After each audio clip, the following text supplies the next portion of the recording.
in this matchup, Invoker is a little bit less contested. Ana has a very solid Invoker, but OP maybe not as much so. We did see Invoker a couple of times and completely ignored, I believe, in first series as well. So that's a bit of a new one, because I feel like Invoker is one of the heroes in this tournament that's really stepping up. Yeah, again. we've seen it first picked, we've seen it second phase picked, we've seen it first ban, we've seen it second phase ban. It's been pretty much in every position, I think, throughout the draft. It's very rarely not featured at all. Yeah. Yeah. In the right hands, it's very terrifying. Yeah. Yeah, miracle amongst them. Hasn't had a chance to play it in the entire tournament because they banned it every game. He had one, at least one. Did he get one? Yeah, in he groups? got one in the groups. Yeah. So someone said, "Well, let's see how good he really is," and then he tore him apart, presumably. Yeah, exactly that, Paul. Wasn't on the mainstream, unfortunately. We didn't get to enjoy that because I'm sure it was a marvel. If yesterday Miracle would have won the first game in Shadow Fiend 1v1, that's what it would have been. Then Paparazzi would have chosen Invoker. He mentioned, so then we would have seen it. But unfortunately, we weren't. Would have been fun. Right, let's get into the draft then for the upper bracket. All right. First game, upper bracket final, of course, between IG and OG. And Magnus Earth Spirit one side. Yeah, that's pretty much what we thought it would be. 2 roamers banned out, 1 from each side. That's kind of fairly typical. Like, you ban one, the other team bans the other to stop it getting first picked. So OG bans Earth Spirit, then IG has to ban Monkey or it gets first picked. Yeah. And then the Enigma is like the targeted ban. And then OP Tinker.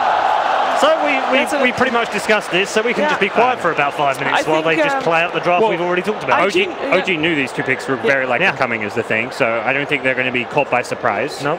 But it's still Lifestealer Tinker.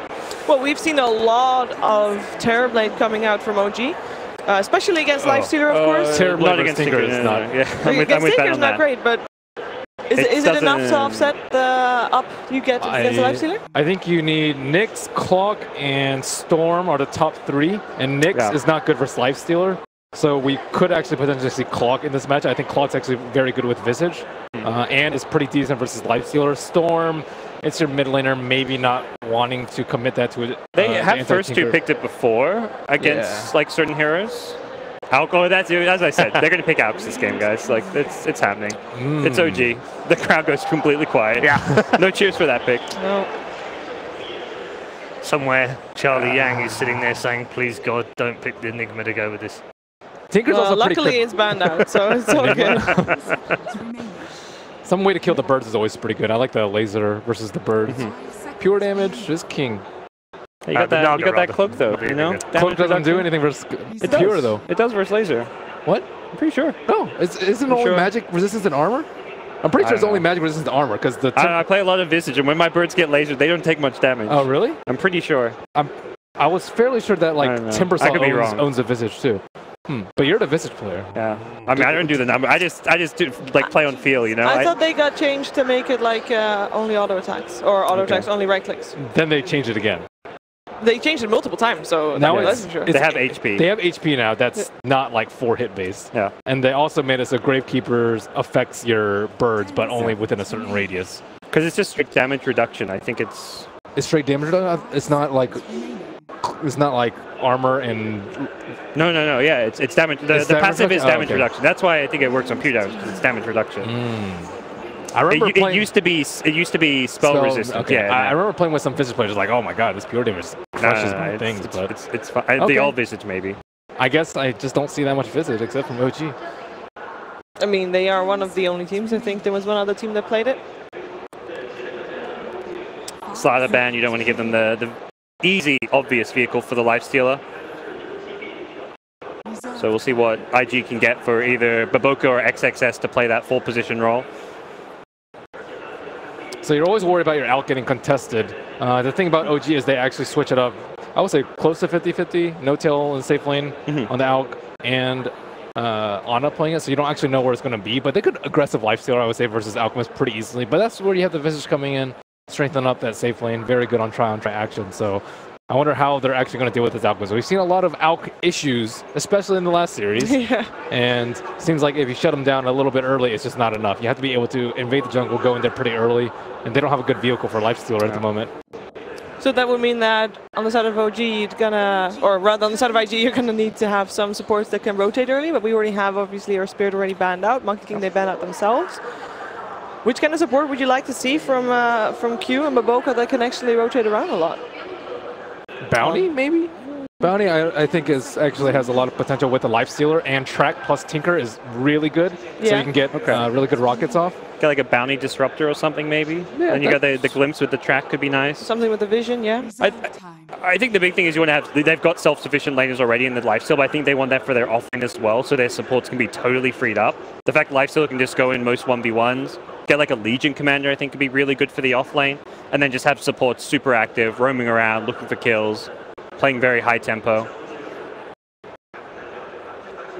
They could also run a Wisp strat too. I like Wisp with Tinker. You have a lot of mobility. Pretty much 3 or 4 heroes can be there. Chinese team, Ben. They didn't pick Iron. Some of them do. Kaka does, but yeah. Kaka does. Little Super does, I guess. FY does too. Yeah. There's a few, but I don't think I've seen IG play it. But we haven't really seen bo3 play that much aside from Earth and Earth and Monkey King. Normally one of the two is still in. Had a really good Winter Wyvern game the other day. Yeah. But this game doesn't scream Winter Wyvern by any means just yet. Not yet. We got a Centaur ban from OG. So indeed, that would be a self-sufficient offlaner for XXS. XXS has actually played a lot of Legion Commander. Yeah, that's what I was thinking, but Nix themselves. Yeah. I've seen Chinese teams run this in 3 and 4 position. Yeah. Was it bo3 played 4 position Nix yesterday, or was that someone else? They did not play yesterday. It was Dogfights. Dogfights, yeah, that's right. Other IG. Other IG. Yeah. Dogfights? But more likely to be the offlaner for sure.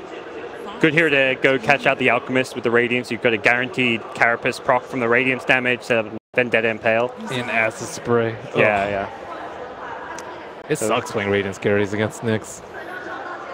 I like what the Outblast, he kept turning his Radiance off whenever the Morph came near him to stop the Replicate getting the Radiance damage. That was really, really cool play. Just got enough farm with Radiance. Turn it off while you're farming so you don't get ganked by Nix. Yeah. XXS is really good with Nix assassin too. I think he sets up a lot of things for their team right now. So OG, how do they want to protect their Alchemist? Get a Fighting Core. Fighting Core? That's a Fighting Core. Is this Core or support? Can go either way. You guys think Core Venge? Unlikely, I would say, but yeah, that's a lot of physical damage. That's what we just saw, the Core Venge with Alkin. You think Alk greedy late game, but you get a Core Venge with an Alk who gets like a decent Radiance Manta timing, you can suddenly 5-man with this. That's the exact 2 heroes Newbie had in their Game 3 draft. It was, yeah. With the Abaddon. Yep. They can actually kill the Life Stealer too during Reach with Venge. Yes. That's one of the things I like most about Vengeful Spirit. Yeah, Visage very good against Lifestealer. Natural Solar Crest builder, which is going to make it hard for Lifestealer. What type of hero do you feel like S4 needs this game from OG? What does their offlaner needs to do? Because I don't think that he's not going to get any help. They've got some supports? catch for Tinker already with Venge Visage, I feel, so they don't have to get like a Clock type hero. Like we talked earlier about Clock Nix, but I think that's not like a necessity anymore. If you want to go for like something like the Abaddon, it could work. But Abaddon versus Lifestealer, so yeah, not terrible, not great. Sick Roach potential though. No, they've also gone a lot for Enigma. Is that still a possibility here? Enigma? First band, actually. Oh yeah, my bad. Otherwise, yes, I like Enigma versus Lifestealer. Yeah. Oh, there's the Crystal Maiden. But S4's played a lot of different heroes. Seen Legion Commanders, seen Enigmas, seen Axe. Yeah. Axe versus Lifesteal's fine. And it's decent versus Tinker as well, actually. Clock though. They get more catch, okay. Clockwork mentioned early on, very early on, in fact, when the Tinker came out. Yeah, we got the Flare for the Vision. They got the Burst, of course, as well. Yeah, Storm loses a lot of value because you're against Nix, and then Nix was already picked, and it's also not good versus Lifestealer. So yeah, I think Clock is 5 seconds remaining. The best one versus Tinker that was left. Yeah, it kind of goes down to whether they want to get a hero good versus Tinker or Lifestealer. He's the best mix of both, I think. Yeah, he's really good versus both. Yep. Seeing the draft now, do you lean more towards Alk in the mid or safe lane, Ben? I have no idea. Because I don't know what he's going to be matched up against. I guess Nyx, that's a super easy lane for Alk. Yeah. Do you even want Alk to go the Radiance build this game? I suppose so. I think you stick with it. He has I don't good know. axe carriers. You can also just go right click because they have Rush. a lot of minus armor. I think like Venge and then presumably Visage is going to get a Solar Crest. Yeah. So you can just go right click build. You don't need the Radiance because that's way worse versus Nyx. It's still just one hero. Like I feel That's like true. It's not like Nyx is gonna single-handedly destroy your game. I mean, he could. Like, we don't. Who knows how? Like XSS has had some great performances, but I think you maybe just play out with the philosophy like, hey, we're gonna get ahead, farm well, and it doesn't matter if he gets done with the Radiance. Yeah, when has he not gotten Radiance? Yeah. The old OG used to do that back like around Frankfurt times, but those were different days. Seems like OG is expecting that Nyx Assassin to be for Baboka. They went on Legion Commander for success. Yeah, I thought Legion was going to be the pick for the offlane earlier before the Yeah. Nyx because it's just such a strong laning hero and allows the supports to roam. But offlane options kind of limited with the Legion, but at least top tier offlaners. I think they need more burst. Oh! Night Stalker. That's a way to catch out Tinker. Yeah. That's a... They've gone full anti-Tinker with this draft. Oi. I mean, they were probably they were expecting a Tinker, knowing that OP has one of the better Tinkers out there. But that's Have we seen Night Stalker at all? no, I don't think so. Good Yep. against Nyx as well, like that Axe Jam, like you're never going to get snuck up on by I Nyx. didn't talk about vision control, yeah. Makes life tough for Lifestealer too. Yeah. Can't see anything. Reserved. Can't rage. I can almost feel the headache coming out of the screen. He looks concerned. He does. All right. That's Well, exactly yeah, right. so full Taking position. Full position Nyx. Yep. Yeah, looks like at least. We have seen some full position bats, but I haven't seen that from IG. Bat is Night Stalker actually usually picked against Bat. It's going to be really tough for her. Yeah. Bat Okay. this game. All right, let's go through predictions. Ben, we'll start with I you. will think that the Tinker is going to own because that's his best hero, and I'll go with IG this game. Okay. I think OG, I think the vision, like they have no vision heroes against Night Stalker. They're playing a draft that's hard to play without vision, so I'm going to think OG. I'm going to go for OG as well. I think the drafts are actually fairly even, but OG is the better team, in my opinion. Okay. What about you, Paul? Two I for always want OG. to hear you. I don't get to add on to the end. There's no point in doing that. You can choose. No, I have to be neutral, Ben. I have to stay on the line. Go OG! Stoic. Right then, let's head downstairs to our commentary team for the upper bracket final. OG versus IG. Game one. Thank you very much, Paul. There's a little bit of a green flare around the stadium. Slightly, there's still a little bit of a tint going on, but I feel like it's still a home field advantage nonetheless. IG versus OG, of course. There were some interesting picks there towards the end. And you mentioned, you called out the clockwork during the draft, but you also had a caveat, which was this hero is pretty rough to play. What you talk to me about I said clockwork games are few and far between. Right. It has to be a really good clockwork game to be a clockwork game, and this is definitely a clockwork game, and I still was like, I don't know. And then OG was just like, oh yeah, you think that's something, right? Let me go ahead and pick Night Stalker. That is another hero that is like super far out of the meta, doesn't fit very well, but maybe it does work here. They're looking to be able to have a vision advantage. They want to be able to shut the Tinker down. This is, I think, very crafted by OG. I think they theory crafted this whole entire season and said they're going to pick up Tinker. We're not going to ban it. We're going to try and counter it with our pickups. This is a test for OG. I think this is a test for OG and a test for OP's Tinker. Totally, and you also look at the way that the crowd reacted there at the very beginning. They got Tinker and Lifestealer, both of these incredibly signature heroes, and they say that, in this series, we're not going to be and shine back from what you have. We're going to try and run something together.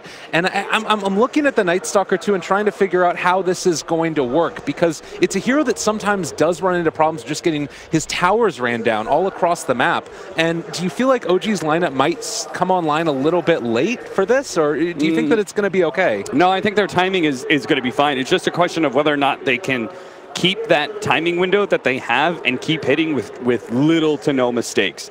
Clockwork and Night Stalker, super aggressive heroes. They love to be able to find these pickoffs. The problem is that IG are going to be playing pretty four-man heavy and trying to be either aggressive or playing around the Tinker, one or the other. So I'm not entirely sure if Clockwork is going to be able to find his openings. That's the problem, is like Clockwork is an offlane hero. It's super hard for him to be able to find windows into the game because of the fact that like there's teams so grouped up. You don't get these traditional solo pickoffs very easily. And this is why Tinker is one of the few meta heroes that Clockwork is actually, he becomes a viable pickup because that hero is solo so often. Well, you can see right here as well, Burning coming to contest the farm a little bit at least. S4 does look like he might have another cogs up. He's going to be able to push him twice, so very low on mana to start this one off. Yeah, it does mean that this whole entire play, he's protecting the Bound Rune. That's fantastic. It does mean his creep equilibrium is not going to be as ideal. He could have done like the Bulba trick and done like a double cog situation, but S4 is playing selfless here, trying to protect the Alchemist Bounding Rune as best he can. Yeah, and gets a couple of the creeps blocked off there for as well. Jarex needs a second to try and figure out what he wants to do indeed. Boots what first for does him. Jarex want to do? Yeah. Well, so this is the thing that I'm kind of wondering about as well, because you go for the boots first. Oftentimes we've been seeing like a position 4, pick up the Iron Talon and head off into the jungle, but this signals to me that he wants to get aggressive even before the first nighttime, which does seem a little bit peculiar given the heroes that you have here on IGV, or rather IG.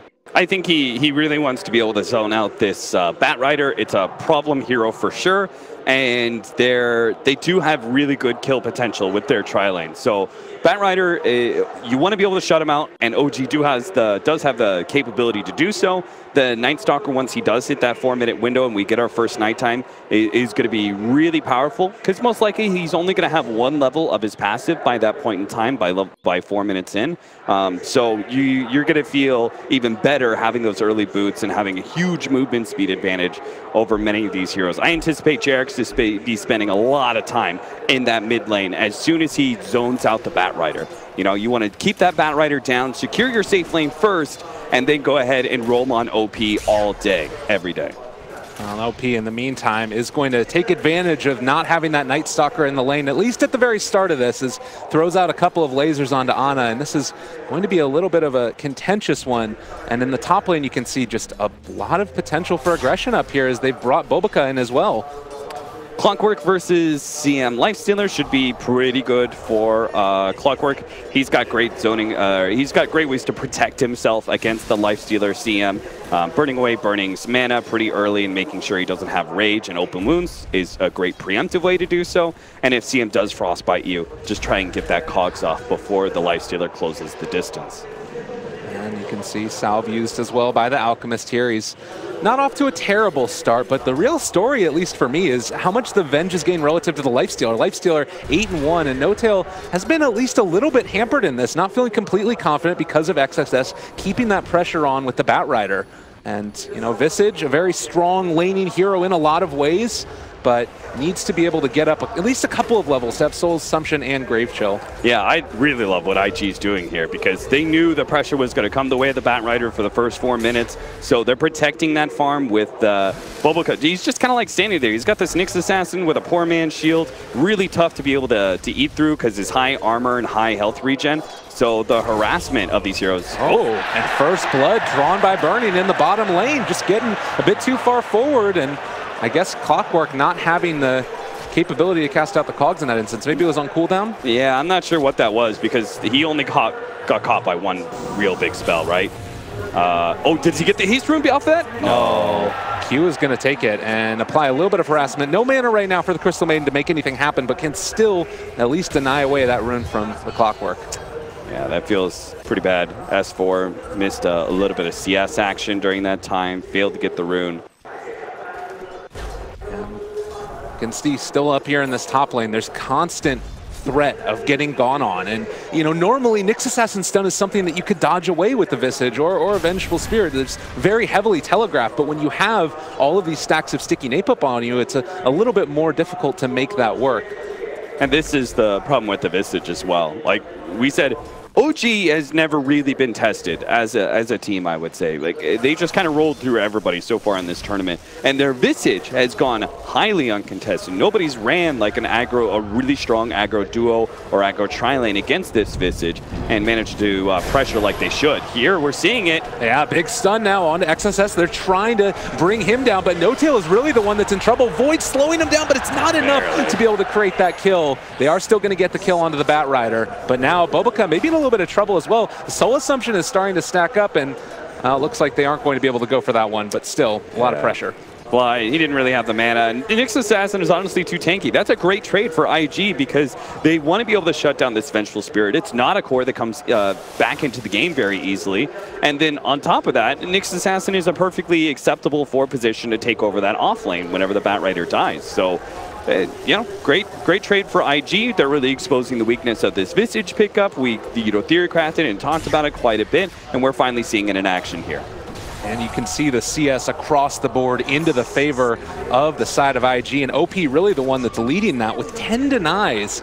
Almost the amount that Alchemist has CS at this point. So that is not where you want to be. S4 gone on again by Burning. The right click's coming through, but without any other great control. They are rotating in the CM, and with the phase boots, they might be able to pull it in, but a good cog, salve up, S4 playing it safe. S4 holding to the right-hand side, trying to get the most of his healing salve because he knows like the CM could pop up. Not sure if he realizes. Oh no, they do have a ward.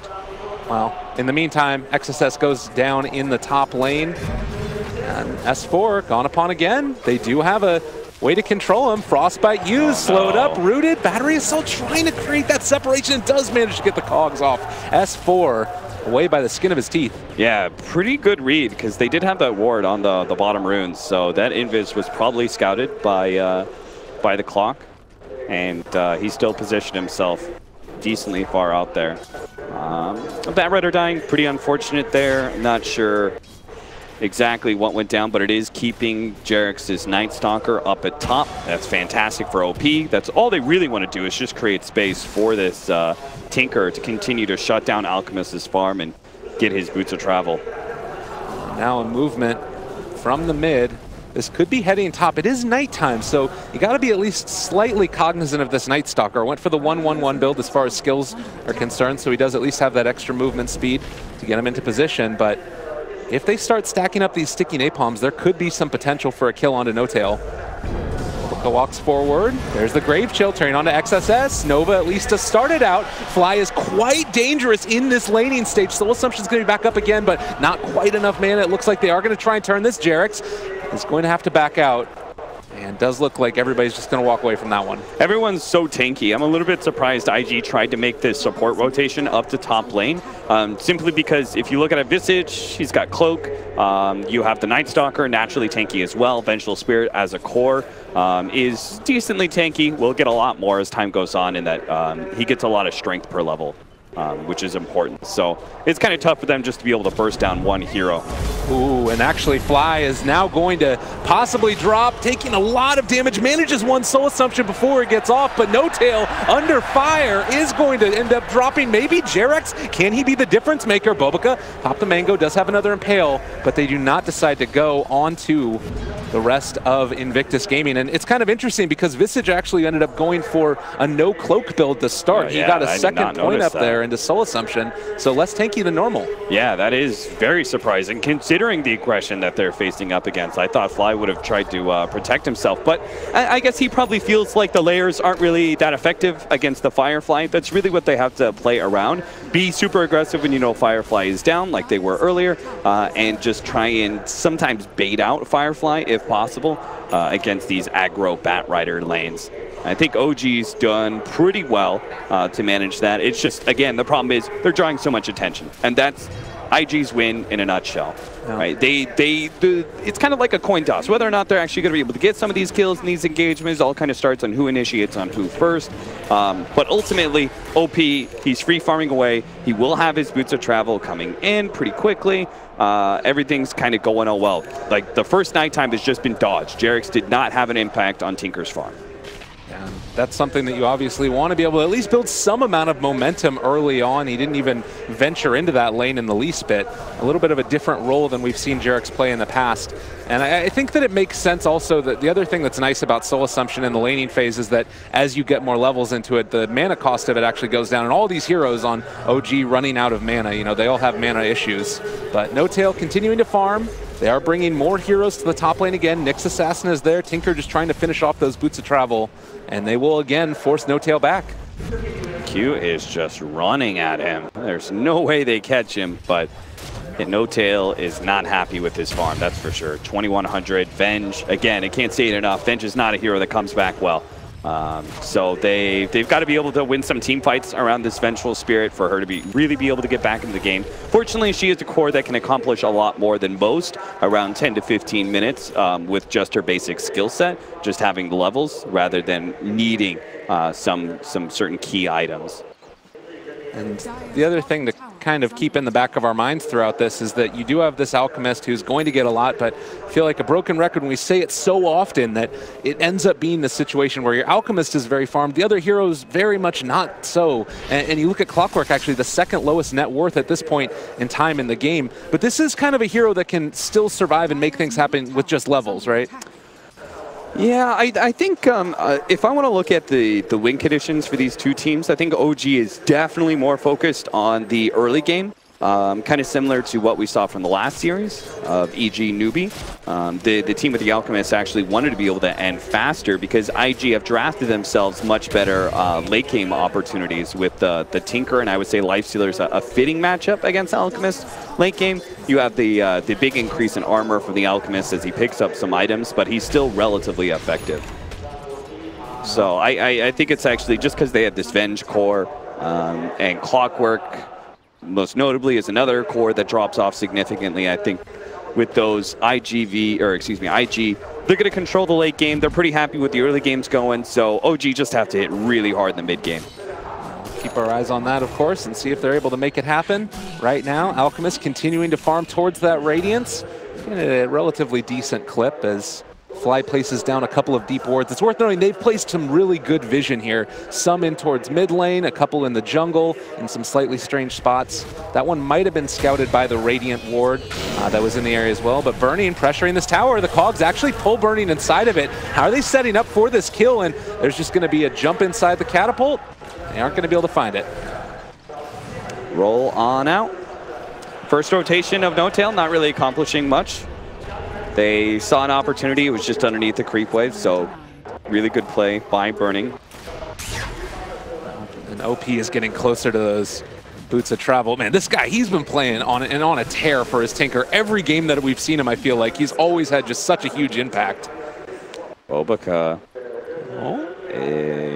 I am surprised he has his level 6 already. Oh, he's going to walk into a ward, though. Yeah. They might set up on this. Jarex is baiting it out. Oh, they're going to be able to find this kill in just a second, maybe? They're not bringing in the rest of the heroes. S4 is going to rotate up towards top. They throw the Void now, keeping their eyes on him. Drop another sentry. There's the hook shot in. And S4 able to find that kill. I think they wanted to wait until the... Fly. They're there. A lot of damage. OP is going to TP in. And they do find that kill. Burning picking it up. See if they can get the familiar as well. Oh, looks like not quite enough. One nice thing about this too is that the Fly was able to get a lot of experience in the mid lane while they left, but now the movement in, they've decided to go for it. Ana is diving deep for this one. He's not going to be able to hit the silence, and Burning going to find that kill. Now looking for more. Jarex is going to go down as well. Can they find any more? I don't know if they're quite going to get within range as up top, Clockwork, he's also in some trouble. They tried to bring down Q, but it's not going to happen. Oh man, OG under fire early on in this one. They are just not getting the connections. Now NoTail, I don't think Burning actually gets this, or maybe he can. It's gonna be just enough. Oh no.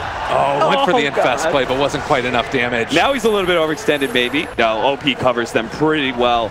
Jarex they're TPing into that one. That might have been a bit too bold by OG. You can feel, though, that they want to make something happen here. Yeah, absolutely. They should, right? It's nighttime with a Night Stalker. It's your second night, which is normally the most effective night of all for Night Stalkers around, especially the support ones. So they have to make something happen here, but IG are covering themselves really well. They're choosing the right kind of engagements. What I love about IG and OP Tinker is it's not just OP and how he plays the Tinker, it's how his team plays around him. They like to group up a lot with the Tinker, a lot more, right? What OP does is he protects their tower pushes. It's kind of similar to a Terrorblade. And now a jump forward. I mean, their tower pushes are going to be pushed, and you're going to see S4 also get caught. He does still have that hook shot if he wants to try and turn onto this, but as you said, they're there. They got the March of the Machines going. There's a chance for rockets and lasers to come out as well after the fact, and this Tier 1 tower is going to drop. Yeah, it's just spiraling out of control for OG. What happened was they had a bad couple engagements, right? They... Oh, Q? Okay, that's something. That's a one-off. It's consolation prize for OG, essentially. The Ana choosing to push forward, right, with Jarex and trying to get that kill. Them losing that, and then Clockwork also dying atop, meant they weren't able to set up on a defense of a tower. And you can't afford that. Against a Tinker, you have to play really proactive. You have to play proactive in your vision. You have to play proactive in your movement, set traps for the Tinker. But also when it comes to IG's pushes, you have to set up before they do. You have to actually initiate before OP can lay down these March of the Machines. Otherwise, you're giving up your tower, essentially. The March kind of cancels the tower's advantage almost entirely.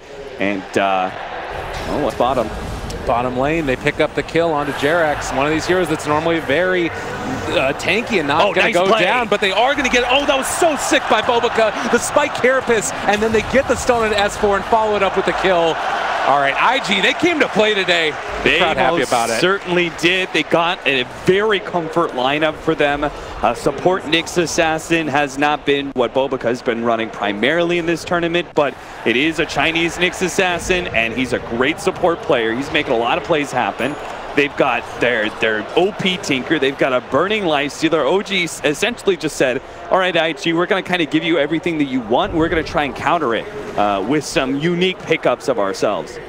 And you look at this lineup, and there is still the chance. Like OG, the style of play that they can make with this type of gank is exactly what they need. They're going to move forward. XSS is there. They throw out the flame break, almost bringing him down, and they are going to be able to get one kill. The swap in from Q, breaking that freezing field and picking up another one.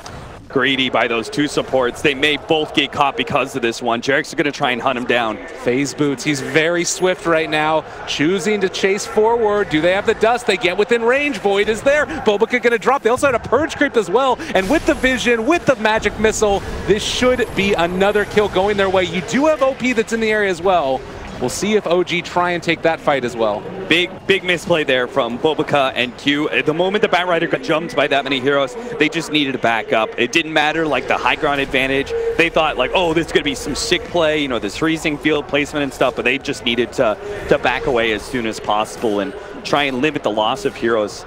Sometimes those kind of plays can cost you a lot of tempo. Fortunately, it doesn't here. OG were not in a position to be able to take a tower at all. All that really resulted is a little bit of gold back in their coffers, and also some time for Ana to be able to continue to farm up that jungle. He is sitting at 11K compared to the 8K of Burning. It's not quite the lead that an Alchemist wants to be able to have in a true Alchemist game, but it is kind of close. I would say about this point, you usually want to be around 4 to 5K ahead. Oh my God, this is going to be a huge engagement. They do not realize right now that OG is smoked up on the high ground. They're going to try and go for a wraparound. They do scan it out now, so now they spot them. XSS goes there, jumps onto the Venge. There's no save here, but they are still going to be able to bring down the Batrider after losing the Vengeful Spirit. Jarex is going to drop as well. Burning was on top of him, now Fly turning, trying to kill off Burning. The 4-step play, it's going to save his leg. And Q with the freezing field, zoning out the rest of OG. There is another stun that's being thrown. Oh, Q is just trying to stay ahead of this unstable concoction, but it's not going to happen. Ana will clean up that extra kill,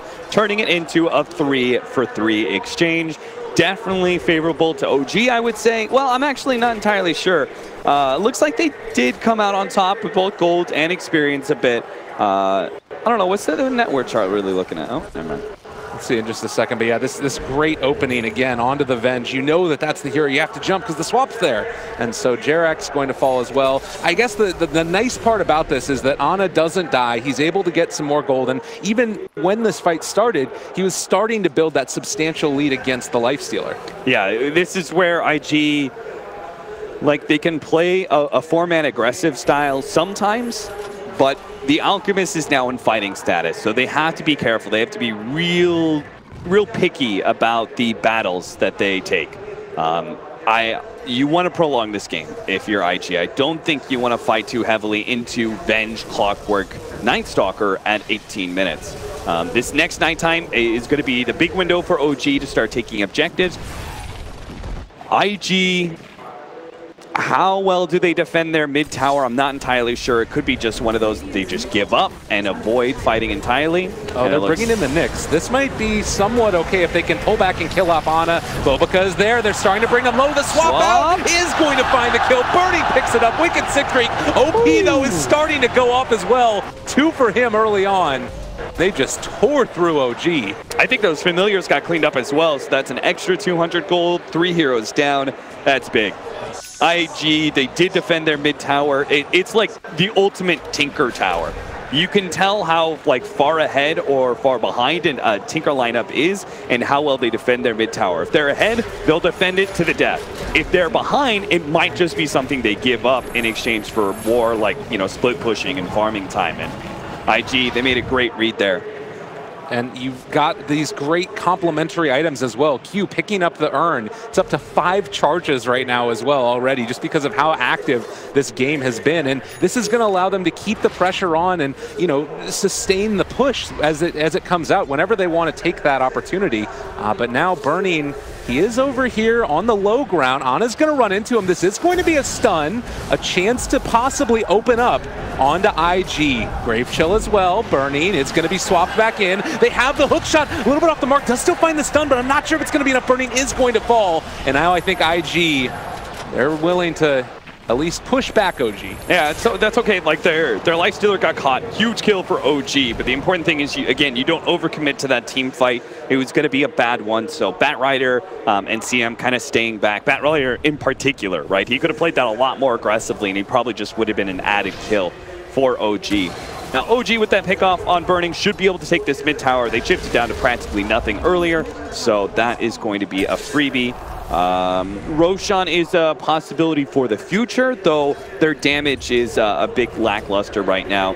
They got to get better control of their side lanes as well. No Tail's trying to deal with a bottom lane push out. I do like the Helmet Dominator, though. That'll help him have some side lane presence when he's not actually there with his hero. Yeah. And the other thing that I'm noticing here and thinking about the way these next couple team fights work out, you do still have this Nyx Assassin that's a great answer to the Alchemist. You pop the Spike Carapace, you get the initiation off, you can follow it up with an Infest Bomb possibly with the Batrider. It increases your attack range significantly as we do see the Radiance Alchemist moving through, but XSS on the Batrider is going towards the jungle. They want to pick up some kills here. S4 and Fly are the targets. Will they catch them here? Smoke breaks. Oh, they're guessing the wrong way. They dropped out a ward. Fly, he is going to be caught. And that's probably not as big of a kill as they would have hoped for.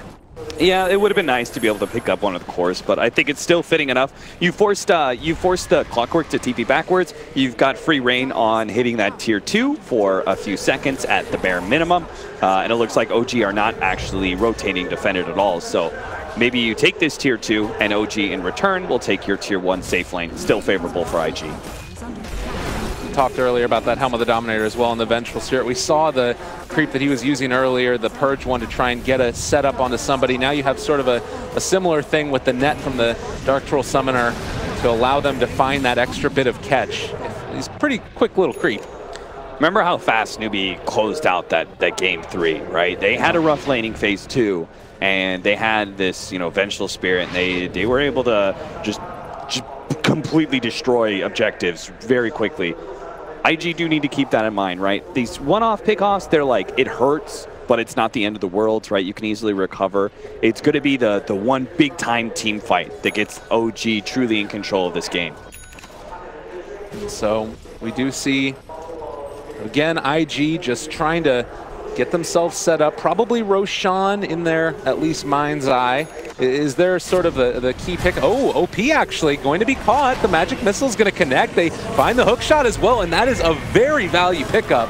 CM is there as well, but they do not want to try and take that fight in the least bit. This might actually open up the value for Roche. Yeah, absolutely. You've got Alchemist and Venge in the same place at the same time. You got a successful kill on Tinker, who's probably one of the harder heroes to play Roche on around. So Aegis time for them, building into a lot of auras just like we saw last time. So Solar Crest for Fly. We're going to have the early Vlad pick up. What does our Clockwork have? Is it probably just like a Force Staff or something? Yeah, Force Staff is his item. What about Jarix? Jarix has had some, not really much progression actually. He's going to work on a Force Staff as well. Trying to deal with Burning's Lifestealer as best as possible. So to me, this feels like it could be one of those turning points that you were talking about there and how quickly things can swap around. That OG, they pick up the Aegis, they have a lot of farm still on this central Alchemist, and while IG do have ways to deal with him, Laser to stop the right clicks, ostensibly a Batrider to control him, so many times we've seen these Alchemists become an indomitable force that just takes over the game. Do you see that happening in this one? It could be, but it's going to be, I don't think that one pickoff is going to be the turning point. I think they still need a couple more, and how well they use this Aegis is yet to be seen. If I was in IG's place, I would be telling myself they were going to get Aegis eventually, right? Like they're going to have a really good timing at this point. Bobica, okay, that was their own counterward. Yeah. So a setup here. He's got Tinker rotating across. No Tail might be sensing that something is up though, and oh, that hurts when Bobica is sitting around there for so long and not able to go onto the Vengeful Spirit. I believe you did spot out, though, that the bounty rune is taken, so should realize somebody's in the area. I think No Tail's pretty comfortable with his HP right now. Nyx Assassin can't even come close to bursting him down, and I'm not even sure if with Laser and Rockets if it would be enough. It might have to be like a second round of Rockets in order to get that kill. So he's being like a little bit more solo than you would probably expect. Hook shot in, they catch there onto Bobica. Spike Carapace has been popped, and there's going to be Magic Missile, a couple right clicks. They have the dust as well to finish him off. Swap in. The familiars might even be the ones that pick this up, but with the stun available, baby. Buy some time. That's all you can do. Yeah, Bobica's going to drop though, and that ward being the one that set it all up. Oh, look at OP. Oh, Jarix. Even so, like if he gets that, he'd need mass rotation to the shrine, and I'm not sure if he would get it. Oh, he's actually going for this. On to Bobica. The rest of his team is TPing in on the shrine, but do they realize the rest of the heroes in the area? Burning and Lifestealer is already on top of him. Ana in some trouble. Q with the freezing field is destroying No Tail off to the side, but they do manage to get to the shrine. That might be enough to save the day. Fly trying to bring him low. Ana is just not going to die. Burning decides that he doesn't want any more. There's 3 already dead for IG. Burning starting to get ran down, and if No Tail can quite find vision, there's the swap back in. XSS actually gets the jump and the Force Staff away. Flame Break to create that separation. Oh, nice Manta dodge, but ultimately he was like, he needed to get that unstable concoction range, and XXS played that beautifully. Quick reactions on the Blink Dagger, instant Force Staff as well. And that was one of those big team fights, I think. IG, I think they looked at that and they thought maybe to themselves like, oh, they're just not going to be able to rotate fast enough. We're already set up. But the problem was like one of the big threatening heroes is Ana's Alchemist. They could have committed harder to kill that Alchemist, but he still had the Aegis, right? It just wasn't worth it to them. If they trade Tinker for Alchemist and maybe there's a fight that breaks out from there, it's okay. But as it is, he's got that extra life. OG have used the Aegis quite well. Managed to get a good fight and a tier 2 off of it. And you know what was this 4,000 net worth lead into the favor of IG, right around 6,000 or so experience, is now starting to swing into the favor of OG. And it does feel like this is what we always knew could happen, at least a little bit. How do you respond to this if you're IG now? What's the, is there anything? Patient. Just being patient and yeah, be patient. Keep telling yourself, keep reminding yourself, like, okay, we have good late game. We have really good pick-off potential. We have very strong high ground defense, right? Because you've got Batrider. I would say Nyx Assassin is a strong high ground defending hero, and Tinker obviously is huge. So just remind yourself, like, okay, things have gone bad in the mid game, but we also knew this is when OG was going to be quite strong. So everything's still kind of following the formula. Even if you maybe exceeded expectations in the laning phase and stuff like that, it still doesn't matter. Everything's kind of going according to the overall game plan of these two strategies matching up against each other. Don't freak out. Well, there we go. As it does look like the Assault Cuirass has been finished for Ana. Clearly wanting to take down these objectives, giving that extra bit of physical damage out there. Also, we saw briefly the Nyx Assassin, after going for the Midas, is now going back for an Aghanim Scepter. So sort of continuing that narrative that we've been talking about of holding high ground defense. It's certainly a huge item for IG and their ability to hold that high ground, but it does feel like we're sort of almost waiting around for the next round. Yeah, I would actually say that the high ground defense is so important that if OG can take a tier 3, not even necessarily taking the Raxus, but if they can take a tier 3 in the next Aegis timing, then I think they've got the game. Because at that point in time, you really limit the Tinker quite a bit because you take away the shrines. This is what Tinker, this is why Tinker is quite good in this particular meta. Oh, that's, well, that's an okay pickoff. Like, it's just a gimme for IG, doesn't mean too much to OG. Yeah, I mean, anything at this point is pretty good for them, considering that Ana is still so hard to deal with. Obviously, Aegis gone at this point. He's actually queuing up the first Aghanim Scepter. So we talked a lot about Jarek's not having a lot. Do you give this over to the Night Stalker in your opinion? Yes, I believe so. This is kind of in combination with the whole go high ground and take that tier 3, take the shrines, get aggressive vision down, play around with an Aghanim's Night Stalker gem, and what can the enemy team really do? Like, they have very limited options to be able to push outside of their base against Ag's Night Stalker.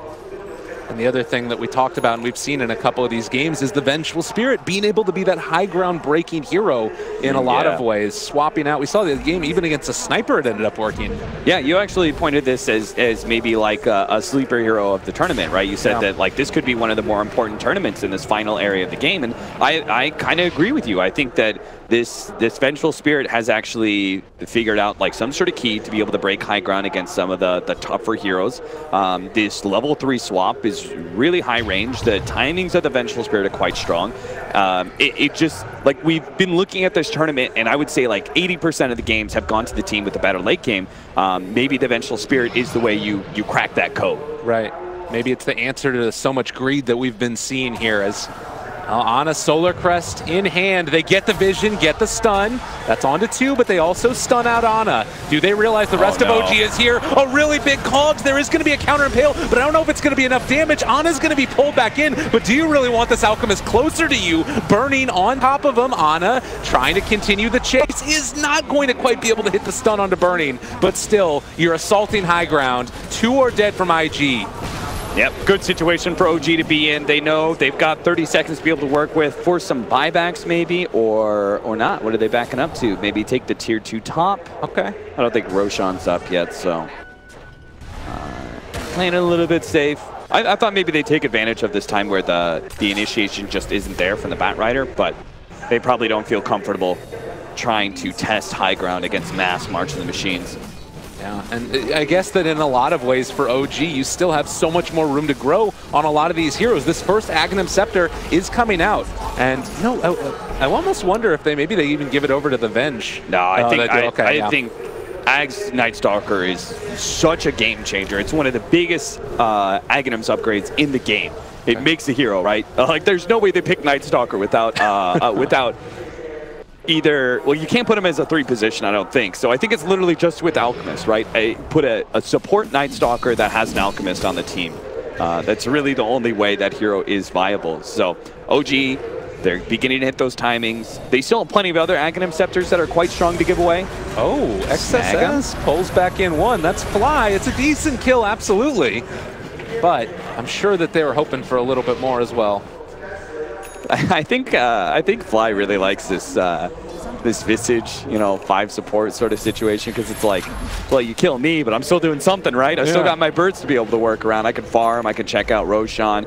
He's scouting the pit right now. Looks like 1 minute until Rosh is up. Wow, and another pickup here. Ana just gonna let him die in the acid spray. No respect. Cool guys don't look at kills, Gabe. That's something I need to learn, definitely. Yeah. I don't get to kill heroes in games. I just play Dazzle and Grave. Oh, you're the saving hero. Wow. Unfortunately, you do have, maybe that's also a thing. Just shallow grave and walk away, Gabe. That's the cool guys don't look at shallow graves, absolutely. Yeah. Well, Nick's Assassin, he's getting closer to his Aghanim Scepter, and that might be that other factor that allows them to get towards a defensive high ground. And while you do have OG hitting a really strong timing, in a lot of ways, IG will as well. You've got AC done on Lifestealer, countering out what the Alchemist is doing in a lot of ways. And, you know, the Tinker, he's got Aghanim Scepter with the Aether Lens completed. They're not looking too shabby. They're not looking too shabby for high ground defense, but everything else is questionable. I'm not even sure if they're going to be able to push out and defend Roshan. I think they probably will. I think they'll try, but I don't think the fight will go well for them. There's just too much control for OG when they have this Ags Gem combination. Very tough to be able to get a surprise, you know, play onto Roche. I'm not sure if they can actually burst down a hero because there are all these defensive force staffs on the side of OG because they mostly just have to worry about the Lifestealer's damage, right? They stop the lasso with the swap, and then they force staff the heroes being targeted by Lifesteal, and they've sort of countered the initiation from IG. Well, they're looking, but not finding. OG wise to the situation or on the other side of the map. As far as wards are concerned, you know, IG were able to get one down over there by the shrine, so they could see some movement in. But with flies, birds in the Roche pit, there's a very unlikely situation that IG could even go in and take down Roshan without somebody knowing that it was up. Yeah, I think IG should probably consider picking up a gem of their own pretty soon here because smokes are the best way for them to be able to work around this Ags Night Stalker problem and such, but first they have to limit some of the aggressive vision because it makes it super obvious. If lanes are pushing in, which they kind of always are, and there's aggressive vision down, you just put 2 and 2 together if you're OG and like, okay, no heroes in mid, no heroes in top, there's no heroes in the jungle area near those areas, so unless they're just all standing in a circle inside their base, they have to be smoking out. And the other thing, too, is that it's daytime. Just, you know, hide away. You don't need to end up going out. I feel like the real thing that OG could, like the huge detrimental thing that could happen is you find a pick-off right now before we're getting close to nighttime, just about a minute and a half away, and then you end up losing that momentum that you built up throughout this game. And with Tinker, with Lifestealer, certainly heroes that can take a fight and can punish heroes that are trying to run away from them. You know, Gabe, I think this might just be a magic missile piercing spell immunity game, right? Because the Vengeance Aura it's really big. I think 90% of the time you're going to go for that, but he's only really increasing his own damage. You've got this Lifestealer who's a big problem. Well, maybe there's not even a problem if S4 can find him. Q actually is going to interrupt it. I'm not sure if he was aiming for him or not, but nonetheless, they will take that kill on the CM. Another Aghanim Scepter coming in fast. What's that going to be? Is that going to be could be a Venge one, could be the Visage one. Oh, it looks like he actually already gave one to Clockwork as well, so. Yep. There we go. Yeah. They got him all over the place. It's kind of cool because now Clockwork, thanks to this Midas and such, like OG, they're prolonging their window. This is what all these teams are doing is when they pick one of these lineups and they have a little bit more of a mid-game focus, they prolong their lineups by being able to get like these Hand of Midases and playing some efficiency games. Most of the time it's Hand of Midas. Here it's like the Aghanim Scepter going to Clockwork. Jarek's chasing. He wants this one bad. Swap from a million miles away. XSS going to drop. Bobica not even able to make that separation. S4 jumps in, pushes back 2 with the cogs. Can they take any more? That's going to be an Ags laser starting to spray out damage, and OG forced to back. But still, big kill. Yeah, absolutely. They don't have to worry about this bat for a little while. Looks like they just want to control the lanes. They gotta get everything pushed in once again. So what is it? He's not giving it to Visage, he's giving it to Venge, it looks like, his Aghanim Scepter. That's also acceptable. I think it's just kind of like a question of like who is going to end up dying here. The Visage extra bird is really nice, but the what do you even call it? The spirit, eventual spirit? Yeah, it's like a weird illusion thing. Yeah, whatever it is, it's like, you know, he's going to be swapping and he's going to try and sacrifice his life to be able to get this Tinker out of position. And if they do target him down, well, he's still going to have some efficacy in the team fight with that, you know, extra spirit. He's going to still have his auras out there. He's still going to be able to cast Magic Missile. Maybe there's the spell immunity pierced in there as well. You know, there's a lot of cool situations where this Aghanim Scepter, again, I know like prolongs, you look at Vengeful Spirit and you're like, okay, this is your timing window. But give it a free Aghanim Scepter, that prolongs it. Give it a free Moon Shard, prolongs it even more. You get Clockwork and Aghanim Scepter, all of a sudden he's able to go for some items he normally isn't able to. Looks like he's choosing Linken's for this game. Probably more for protecting his ally on the front line. The hardest part is like, how's Vengeful Spirit going to right-click, or Alchemist, how are they going to right-click this tier 3 when they're getting lasered? So they've got to be able to solve some of these problems of cracking the defense of IG. Yeah, and maybe it is just that initiation with the swap immediately into a magic missile, one of the cores, probably trying to find the Tinker. And they've got a lot of different ways to get on top of that Tinker. A Blink Dagger now picked as well for the Night Stalker. That long duration silence is amazing. So yeah, what does OP really do about that? Ana gets jumped on. He's in there in the middle of it, but they pull back in. No Tail is going to be now caught up by the Bat Rider, and OP might start going to town. Ana very low. They've got the Q damage coming out as well. OP might continue the chase, but he's actually out of mana, so they need to hold on for the second. Another stun onto Ana. They're starting to bring him down. The Manta, can he get out of there? It doesn't look like it. Burning is going to find the kill. So huge for IG. Great job. IG planned that fight out really well. This whole entire time they've been stuck in their base, but they thought about this pretty hard, right? They're not going to use this straight up lasso. They put a threat, some sort of like threatening force onto the Alchemist, forcing the swap. So then the swap's used, they can then use the lasso. The OP has always had really good positioning. One of the things he's doing quite well is these familiars are coming forward, and he's actually using the laser on the familiars because they're closest thing to him. He doesn't want to be out of position, and it then bounces and hits all of these other things. So a lot of like really cool small things that IG are doing in this high ground defense that gives them the win. Yeah, and for the first time now, OG pushing out across the river. They're trying to force a buyback right here. OP is going to start using the March of the Machines, defending that tower push like you were talking about early, and you have a secondary force now, and Bobica doing the exact same thing. Yeah, they basically got 2 towers now, right? It's Bobica is actually tanking the tower. Whoa, Jarex. Good force staff away, quick reactions. That could have been tragic, but S4 jumps to OP on the back. Not sure if it's going to be enough. They do get the burning pushback from the Cogs. Still on and not up yet. IG need to back up. That was a little bit scary there. Like, No Tail could have swapped burning or something. Because whenever OP, like, he's out of mana, he needs to refresh, head back to base and stuff. They need to chill out. That was a good push, you know, kind of tested OG, see if they're going to use any buyback, see if they could force the Alchemist buyback, for example. Didn't happen. That's okay. Yeah. You've got some decent map control. Push out your side lanes. OG are inevitably going to get that controlled again, but it does mean a pretty good farming window. It probably means an extra like 5,000 gold before the next push comes in from OG. And not to mention a good bit of damage done onto that tier 3 tower in the mid lane. You get one more of those fights, that tower's going down in an instant. Yeah. So quite strong movement out by IG. They show that the high ground defense is as strong as we always knew that it could be. If you're OG, do you need to try and reevaluate how you take those fights? Do you need to reevaluate how you siege, or do you think you just try and play the same thing again and execute it a little bit better? I think there's going to be some question marks about like what items let you hit tier 3. Like, do we pick up BKBs? Right? Do we get a BKB on Alchemist and he pops it and he just swings at that tower? Then at that point in time, the only reaction can be from IG is go for the lasso play. You've got the swap counter play, and the fight plays out like you've kind of envisioned this whole entire time. How like Linken's and Lotus Orbs, like how impactful can these supports be in protecting their carry when he's gone on? When they had that situation, right, where they made a go onto this Alchemist without using the lasso, can we actually protect him without using that swap? There are a lot of these little things, these little item mechanics, and what exactly goes right. I would say, if I'm thinking about it, I think BKB is beginning to be in consideration for Alchemist and Venge. How do you set this up better, though, instead of just going high ground?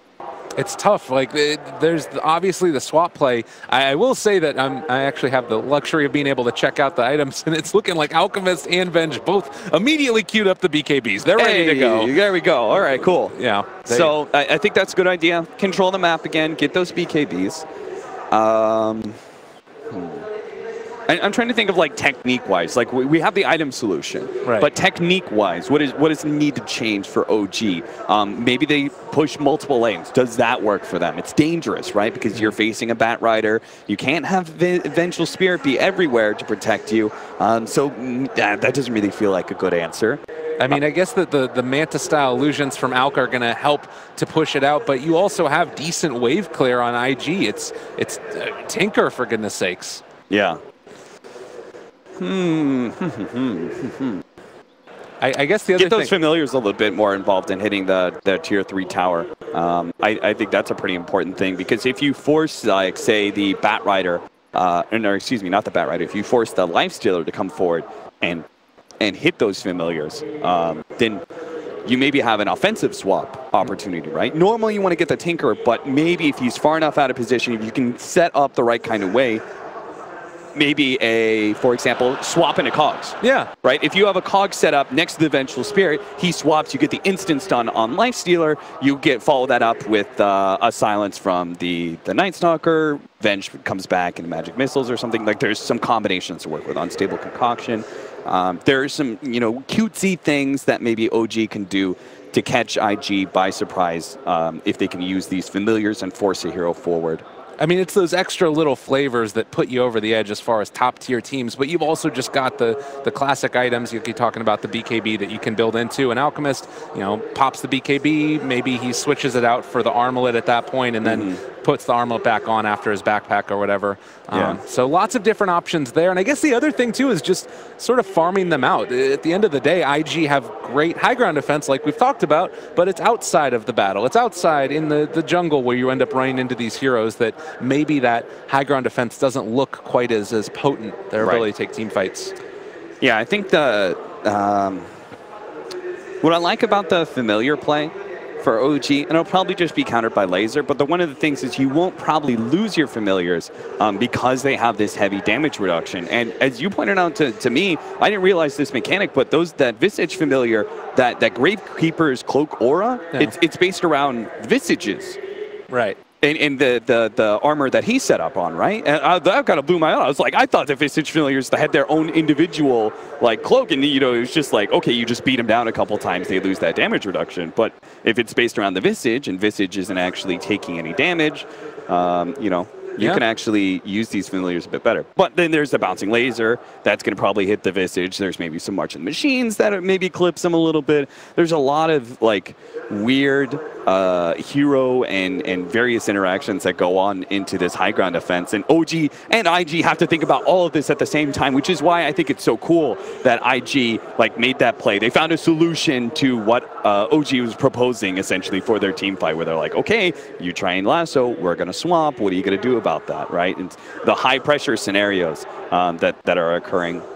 Unfortunately, it looks like S4 has a broken computer of some sort. I don't know what's going on, but yeah, there's a little bit of all chat going on. Apparently, they're asking, what's happening, and then health not well. Oh. That's not good. Yeah, I'm not sure exactly what's going on there, but obviously you want all of these players to be able to play to their peak performance, and if there's an issue going on, take care of that as quickly as you can, and then hopefully they'll be able to get back into this one. Man, what is I don't know if it's S4, but if it is S4, it's so unfortunate, because remember that the last time he got sick in China, what tournament was that? But he was WCA, WAC? Something like that. And he was playing with Alliance, right? And there was that picture of him with the blanket. Oh he looked so miserable, but they still managed to do it. I was like, damn, that's a champ right there. I know. Pulling through. The Jordan playing through the cold flu-like symptoms, absolutely. And it's also, the thing that's weird about it too, though, is that I got a chance to see a couple of the players from OG as they were, getting their breakfast in the morning, and I heard in passing, I was like, this is the best event that they've had so far in China, being taken care of. So in general, the people have been feeling good, but occasionally, obviously, with travel, can run into some issues like that. So yeah, I think that we see the OG players actually walking out of the booth right now. So it does look like this is going to be something that will probably take a little bit of time. I think it might be No-Tail who's not feeling so well, but hopefully give him a little bit of time. Hopefully he's feeling better to come back to this one, because this is a very important game, right? This is the upper bracket finals, game number 1. It's not. Oh, I'm sorry. It looks like we misread the chat. It was actually IG. Okay. Who said that? So maybe OG probably like bathroom or something like that while they have this extended pause. Yeah. Cool. Yeah. Okay, well, it looks like since there is a problem going on, one of the players had a little bit of a medical emergency. We are going to be going to a quick little break, and we'll try and hop back into this game as soon as possible. But obviously, want to make sure that people's health is taken care of in this one, and we'll be back as soon as we figure out something what's going on. Okay. Our producers told us that maybe it's not that way. We'll kind of stick with it, guys. But like, this is a very important game, right? It's game number 1 of a best of 3 upper bracket finals. Neither one of these teams wants to drop down into that lower bracket because we do have some very fearsome teams down there. Both IGV as well as Newbie look rather strong. And I think that if you're, say, you're in IG's position, these are 2 teams who know you very well, right? And in OG's position, they're also, I think, a team that they haven't really been tested until IG, I think, stepped forward in this game, number 1. Yeah. They shut down the Visage. They're figuring out some solutions to various things, right?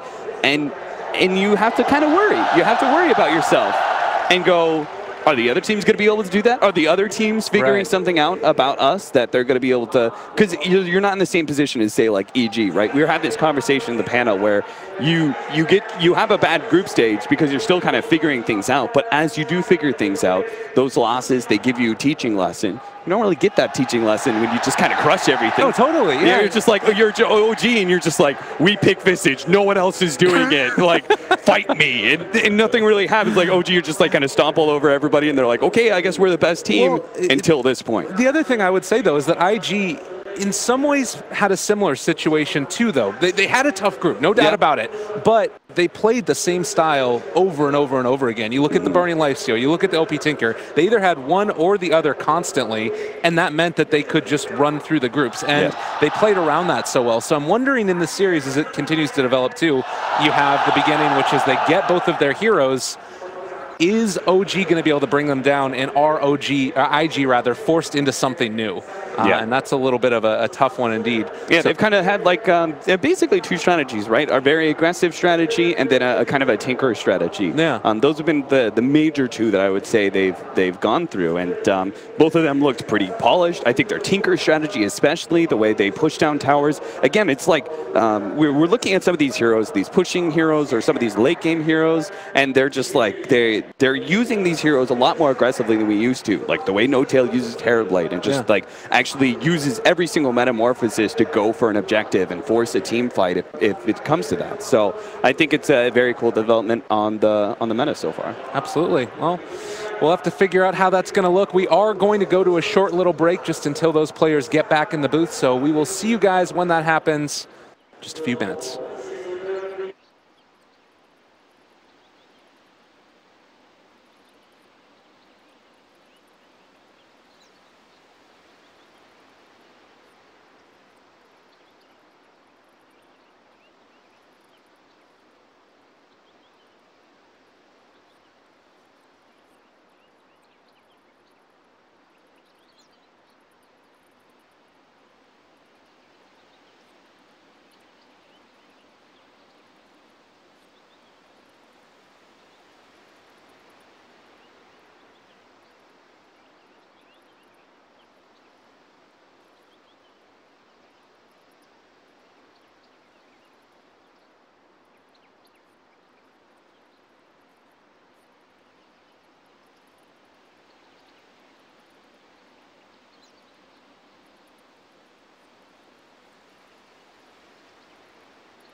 Everybody, again, we are here waiting for the players to hop back into the booth, but Cap, I think that we saw him a second ago. Yeah, I think we're getting all set up, and I think the unpause is hopefully going to be coming soon. Yeah, you can hear it. Ding, ding, ding, ding, ding, ding. And into the game we go. Again, apologize. Want to make sure that all the players are there and all good to go. We've always talked about that a good deal. Yeah, we don't want to... what's the marker when there's some sort of circumstance to a win? Oh, asterisk. Yeah, we don't want an asterisk to this game. Thank you. No problem. So Abyssal Blade has now been completed for Burning as well. Has that on top of the AC as well as Armlet and Deso. So just waiting again, just to reacclimate everybody as to where we are in this game. OG, huge Alchemist, handed out a bunch of Aghanim Scepter, increasing the net worth of his fellow heroes, and it's starting to look like OG are getting set for another assault onto high ground. I think OG just want to control for now. I don't think they want to go high ground just yet, right? The BKBs that we talked about. Okay. I've kind of lost track, but I think Aegis is coming up, right? Or Roshan, rather. It should be relatively Yeah, it looks like so. 5 minutes or so. So something they can kind of bide their time for. Again, it's because this Aghanim's Night Stalker that it offers them so much control of the map that they really don't have to worry about prolonging the game too much, because they're getting so much farm during this period of time, and IG is probably getting so little. Most of it's going into the Tinker. Everybody's kind of feeling uncomfortable taking a step outside the base. That said, you can't just always just sit on a high ground, right? You can't just give the OG team 1,000 gold to every 200 that comes into your coffers. You do need to do some aggressive maneuvers. So if OG kind of give them too much time, I expect IG to maybe make an aggressive smoke out, probably during the potential Roshan spawn timer. But they are beginning to set up. They've got the Alchemist going to push out bottom a little bit more, so they're kind of tightening that noose little by little. Yeah, and you do have the BKB done for the Alk, still a little ways away, the Vengeful Spirit, roughly about 1,300 gold. But IG, like you said, that aggressive movement, they are going to be making it now with Bat Rider as well as the Nyx Assassin. Unfortunately, they just...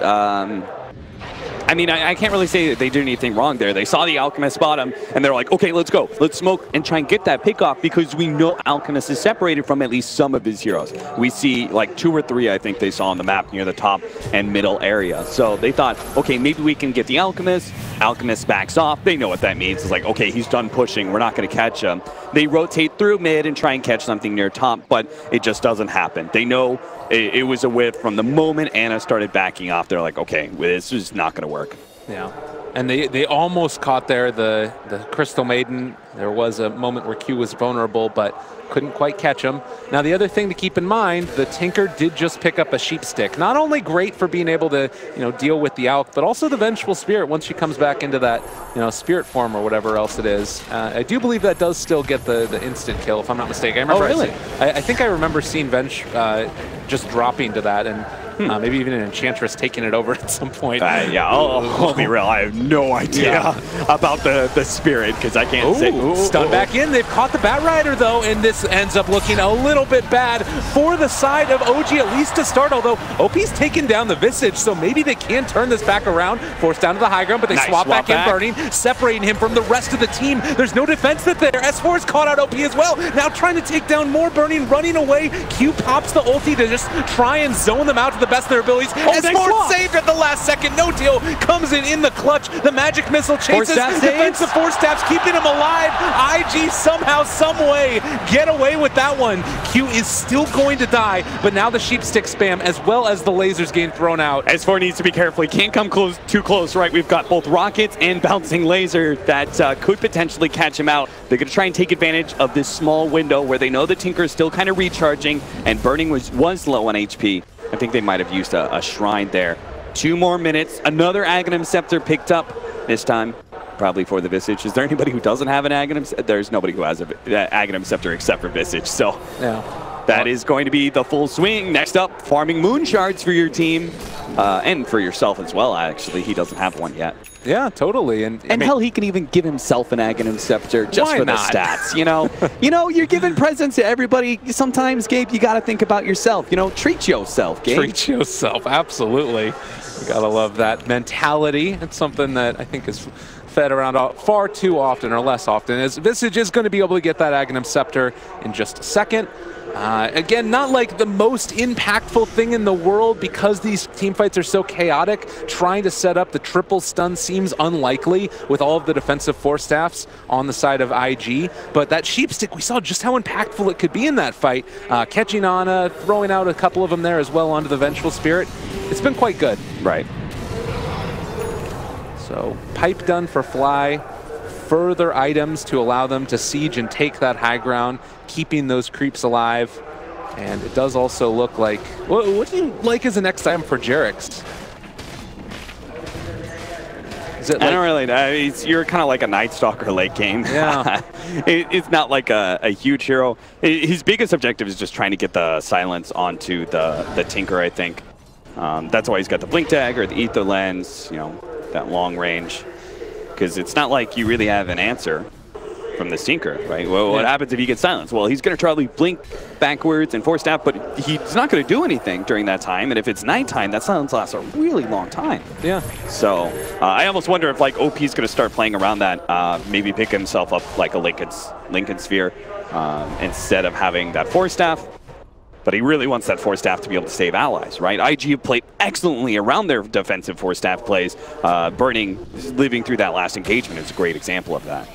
Yeah, and I mean, we do see, obviously, the great abilities to go for like a swap into something. Crippling Fear feels like a great swap into that, particularly for the Tinker if they manage to find it. But for now, at least, it's time to move in towards Roche Pit. Acid Spray's been laid down, and with this next Aegis, we'll see if OG decide to go up for high ground. They still have about a minute and a half until daytime, and then of course you do have darkness after the fact, which they could make use of as well. Aghanim Scepter adds to your net worth, right? Yes, it does. Yeah, on the net worth tab. So I was like, man, everyone on OG enjoying the love from the Alchemist. They all look like they have damn good net worth, and it's for a reason, right? A free 4,200 gold gift given to them. They give the Aegis over to their Clockwork. Not really sure about the difference between Clock and Venge when it comes to an Aegis carrier.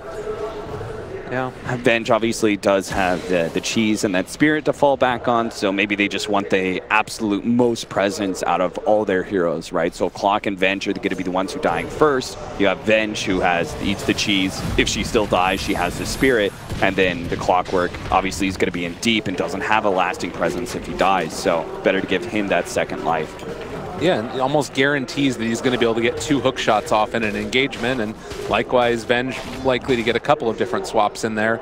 So, No Tail going to be able to hit high ground himself if they want to. He does have that BKB done as well, so an answer for the laser and everything else that Tinker throws out. Haven't seen him progress into the Dragon Lance yet, but that could be an option as well. And also getting closer to that level 25 where there's either the Vengeance or the BKB piercing magic missile as well. Yeah, I'm not sure what No Tail builds here from going forward if the game doesn't end in the next 10 minutes or so. I'm not sure if does he get the Dragon Lance? It feels like kind of a poor stat item, but the range is really nice, especially for sieging high ground. Does he go for Butterfly against the Lifestealer? Does he pick up a Scotty and just get a really big stat item? There are a lot of options, I guess. Do they have a Shivas on OG? Just out of curiosity. I don't think so. They have the other 2 armor items like Lotus Orb, AC. Looks like maybe Fly's probably going to get the Shivas. Or it could be a secondary Lotus Orb. It's hard to say, right? Because these Lotus Orbs and these Lincolns are mega value. It is going to be a Lotus Orb. All right. Well, so, yeah. That's kind of an interesting one, as he has it queued up. Oh, they all have that. Oh, the Lotus Orb interaction with bouncing back spells is based around, is it the person who is cast on? If they have an Aghanim Scepter, it could be you have a bouncing laser come in there. It's not based around... He's using the creeps, though. That's really smart. And now they actually pull him back in, immediately swapped out by No Tail. No more Flaming Lasso there. And they still haven't used their BKB for Ana. So he can go high ground with real confidence here. This is definitely a tier 3 tower down, and maybe even a melee Rax. They're going to keep up the Look at the pressure. penalty at the top, S4 goes too. in, catches there onto the Bat Rider. There's a silence, crippling fear onto the lifesteal. He doesn't have an answer to this. They're going to be able to swap out Ana, keeping him alive for the moment. Still, that Spike Carapace controlling up Ana. He is going to back out, but again... They took the tier 3 at top, and they're going to take the top lane of Rax if they don't actually get this fight at bottom lane and deal with top. BKB popped. Ana just wants to hit the barracks. Didn't even end up going for it, and yeah, they're taking it. The melee, or the birds doing work up here top. Got a bunch of damage onto that ranged Rax. That is not going to be repaired. OP can try and take it somebody down. Get those familiars. Maybe you suicide him to the fountain. Who Yeah, knows? he resummoned. Yeah, smart play there as well by Fly. So across the board, great win for OG. They take down the tier 3 tower, both top and bottom, take two separate, well, they didn't take the barracks up in the top lane, but they were able to secure the melee barracks in the bottom. Yeah, they're going to get those shrines now. This is the nightmare for IG. They're locked inside their base. They don't have the shrines to operate off of. They don't feel comfortable taking a fight outside their base. It seems like OG, they found a really strong alchemist strategy. The value of the Aghanim scepters across the board, I think, is actually, you don't really talk about, people like to talk about it because it's cool, but it doesn't usually have an impact in the game like it has this one. Yeah. Well, and I think it's just because of how much Ana was able to get early on, and he had such a great start to this game. And then after the fact now as well, we're in a moment where you're starting to feed over those moon shards. Already has one for himself. I imagine that you end up sending one over to the side of Vengeful Spirit as well, but they are grouped up, ready to start going for mid. What's our Nyx assassin up to? Is he just like, he was really deep in there. I'm not sure if he was just hoping for a pickoff. They weren't finding it, and now Burning. They do force staff Ana forward, but able to force staff him back, just playing back and forth here. Nyx is also going to be able to get out a good amount of damage. This is silence onto Burning. That ulti from the CM not really doing all that much, but they are going to be able to control Ana, bringing him inside. Can they pull him in? Another swap comes out from No Tail. The low cooldown, and now S4's jumped back in. They go for some more force staff plays, trying to get away, but they managed to get it. Gem on the ground, but more importantly, that is Bat Rider dead. 60 seconds, no buyback. And 100 in Arcane Rune, so there's no downtime to Chemical Rage. He just keeps on coming back, and oh, there's another swap. It just doesn't stop. They're constantly keeping him surviving, and OP can throw out all this damage that he wants, but you got so much regen. The BKB's been popped. They do have the still controlling him, but OP again going to be controlled by S4. They push him back with the cogs, burning through the mana. He's silenced yet again. Jerix had picked up an Orchid in the meantime, and also here to the sides. You've got the birds taking down the barracks. They're doing a hell of a lot of damage, but No Tail Another one will not be stopped. They just have this constant sieging mechanic that OG they like IG don't have an answer for it. They keep on trying to make this go, but it's just not happening. They can't bring down any one hero, and then they just back off and regen again because Ana's really the only one who's taking damage. He just plays off of Chemical Rage. They're going to go again. They're going to attack top lane again. Oh, swap again. Why not? Burning. See you later. He's gone. Has to buy back. This is a tier 3 down. OP is getting lasered himself. And it looks like OG going to be content with just that. They have split pushed him to hell and barreled down a lane at the same time. Perfect. They've got some items to pick up, some big ones. They've got Moon Shard, another one completed for the Alchemist, and he'll probably still have buyback. I'm sure a lot of the other heroes have some items to grab as well. An Octarine Core for Clockwork, so not only will you have this constant swap action, you also have the constant hooks that are going to be coming in. What are some of the other heroes and their pickups here? He did go for the Hurricane Pike, 2,200 gold on this Vengeful Spirit as well. And Pipe, Solar Crest. I mean, they've got the Orchid for Jerix. Yeah, he's picked that one up and still cool. 3,000 on top of it. So he's going back for the Bloodthorn at this point. He'll make himself like a nice, not secondary damage source, but just using the Bloodthorn and having the others deal the damage will have quite the hefty impact.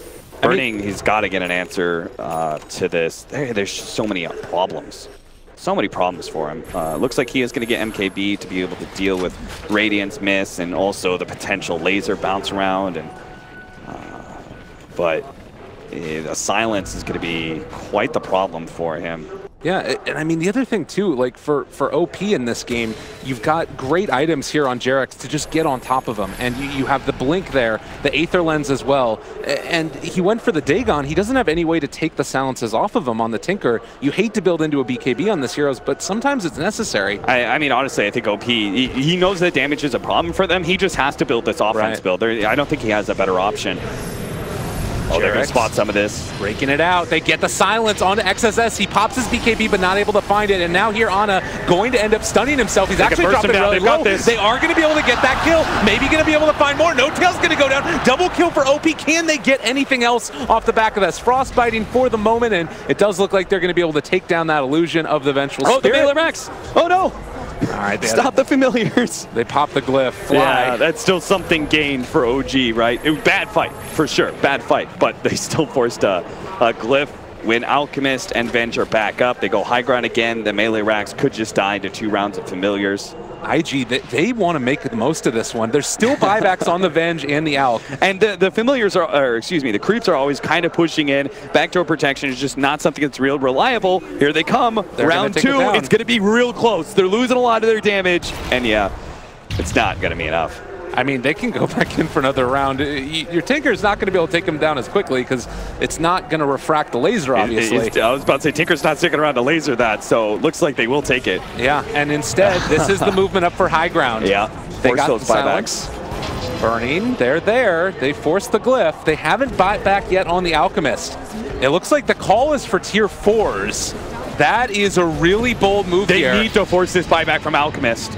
Okay, Bobica there as well. They get swapped back in. He tries to go in. He's down low. He's not inside and burrowed up, but they have been able to jump on the kill Venge here, this is huge. This is a buyback on No Tail. They're rooting Jarex, trying to kill him off. He's forced after the low ground as well, trying to kill off OP as well. There's the silence. Is able to take it off. Can he start spamming out all of this damage? They're lacking damage so much right now, and Alchemist is about to come back up and be online. They swap back a Lifestealer. He's out of position now. There's no way he can make it down from this, I don't think. Bernie trying desperately to latch onto something. Actually invests inside of a creep. He's going to stay alive there. Now OP is on top of Ana. Can they kill him off? He's going to be taken down. Fly is there. They reflect back the Soul Assumption, but it doesn't matter. Buying back on OP. He wants to get into the fight. Bernie to survive through all of this has been able to stun Ana. Can they kill him off? They've got so much damage coming out from OP. Oh, but he's going to be controlled. S4 found him. It was enough. OG has done it, I do believe. Everybody dead for hundreds of seconds. Yeah, it was a good attempt. IG,